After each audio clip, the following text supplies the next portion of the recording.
Hello friends, नमस्कार। मैं doctor Neelu body and soul clinic के इस चैनल में आप सभी का स्वागत करती हूं। दोस्तों, आज मैं आपको बताना चाह रही हूं कि मेरा naturopathy clinic body and soul के नाम से मुरादाबाद में नया मुरादाबाद सेक्टर 16 में चल रहा है। अगर मुरादाबाद के मेरे कोई फ्रेंड्स मुझसे कांटेक्ट करना चाहें अपनी किसी डिज़ीज़ को लेकर, किसी भी प्रॉब्लम को लेकर, तो वो मेरे क्लिनिक पर मुझे विज़िट कर सकते हैं।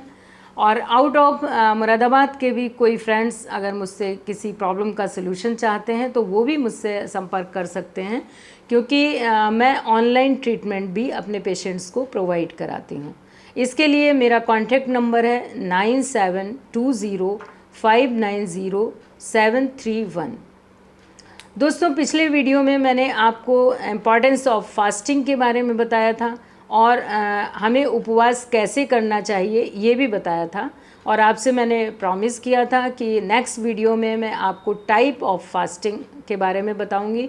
हम उपवास किस किस तरह से कितने प्रकार के उपवास हम कर सकते हैं, तो आज मैं इसी से रिलेटेड जानकारी आपके पास लेकर आई हूँ, आपसे शेयर करने जा रही हूँ कि हम किस तरह से फास्टिंग कर सकते हैं और फास्टिंग कितने तरह की होती है। दोस्तों, आजकल मोस्टली एक फैशन सा बन गया है। डॉक्टर्स या डाइटिशियंस प्रिस्क्राइब करते हैं कि हमें छोटे छोटे मील लेने चाहिए, 6 टाइम मील हमें लेना चाहिए। हर 1.5 या 2 घंटे पे हमें अपने किसी न किसी तरह के भोजन को ले लेना चाहिए। लेकिन अकॉर्डिंग नेचुरोपैथी अगर बात करें या according me, it's not good, क्योंकि जब हम जल्दी जल्दी भोजन लेते हैं, कम गैप से भोजन लेते हैं, तो हमारे डाइजेशन सिस्टम को प्रॉपर गैप नहीं मिल पाता है फूड को डाइजेस्ट करने का। एक फूड हमारा डाइजेस्ट हो नहीं पाता और उसके बाद ही थोड़ी देर में हम दूसरा फूड ले लेते हैं, दूसरा भोजन ले लेते हैं, तो दोनों ही भोजन इस तरह से कहीं ना कहीं अपच का शिकार हो जाते हैं और उनसे हमें कई तरह की प्रॉब्लम्स बॉडी में हमारे स्टार्ट हो जाती हैं। पहले के टाइम में आपने देखा होगा कि मोस्टली हमारे जो आप अपने बड़े बुज़ुर्गों से भी पूछें, अगर बात करें तो वो आपको बताएंगे कि उस टाइम हम ज़्यादा से ज़्यादा 2 बार ही भोजन लिया करते थे। 9 या 10 बजे करीब हमारे घर के लोग जो काम पर जिन्हें जाना होता था वो अपना 9-10 बजे करीब भोजन लेकर काम पर निकल जाते थे। घर की महिलाएं भी उसी टाइम अपना भोजन ले लेती थी और उसके बाद शाम को जब भी वो काम से लौटते थे 6 या 7 बजे करीब अपना लास्ट मील ले लेते थे। तो इस तरह से क्या होता था कि एक लंबा गैप हमारे भोजन को डाइजेस्ट करने के लिए मिल जाता था।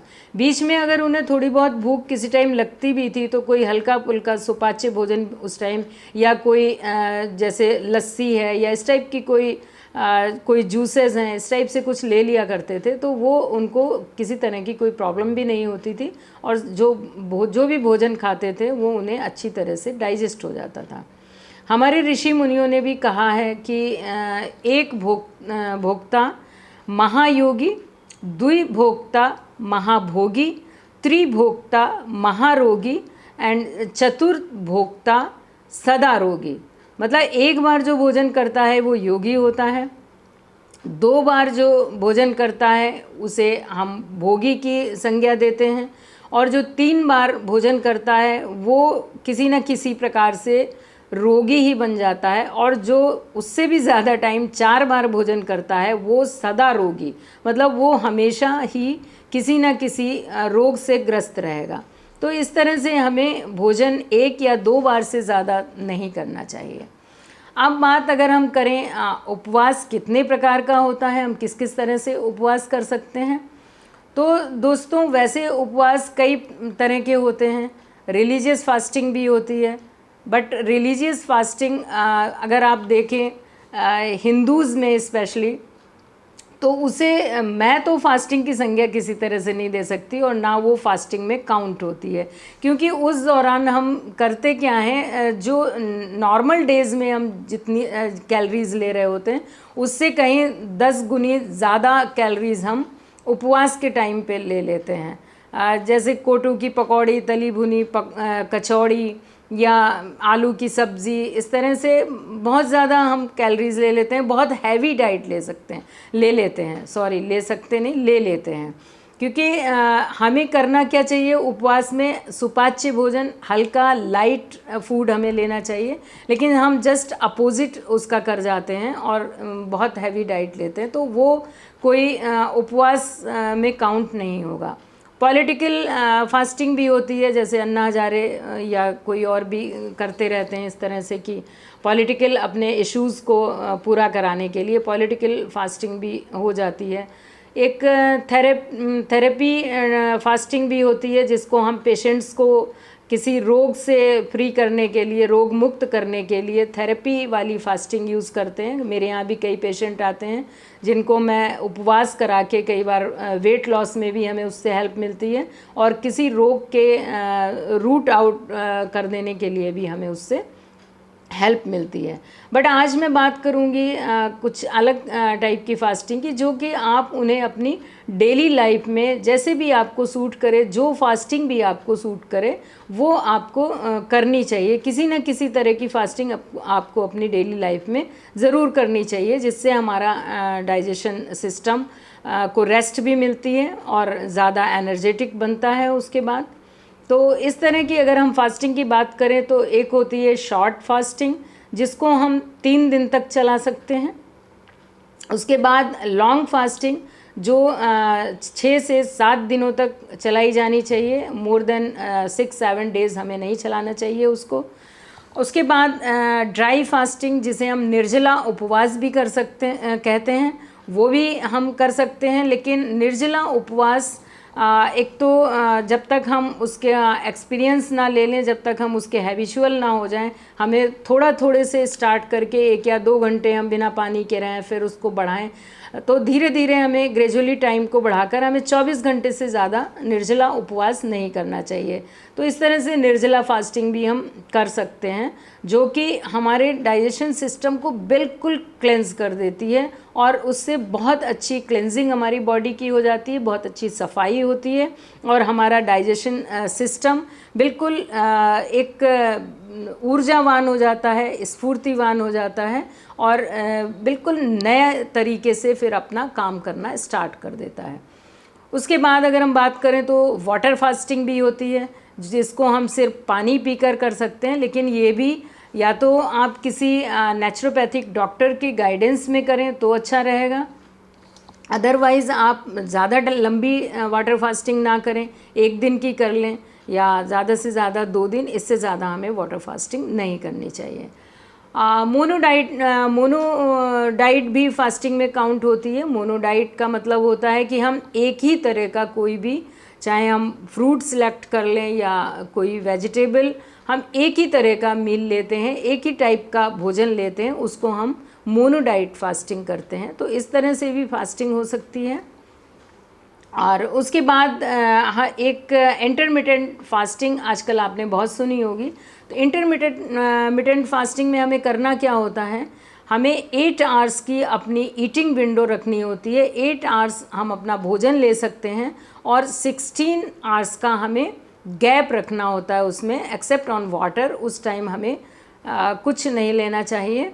तो इसको बहुत इजीली कर सकते हैं, इट्स नॉट वेरी डिफ़िकल्ट, क्योंकि हमारे अगर हम ईटिंग विंडो अपनी मॉर्निंग से स्टार्ट करते हैं 10 या 11 ओ क्लॉक से, और 6 या 7 ओ क्लॉक पे हम उसको फिनिश कर देते हैं, तो उसके बाद जब हम रात में सो जाते हैं तो एटलीस्ट 7-8 आवर्स तो हमारे स्लीपिंग आवर्स ही निकल जाते हैं। तो इट्स नॉट वेरी डिफ़िकल्ट।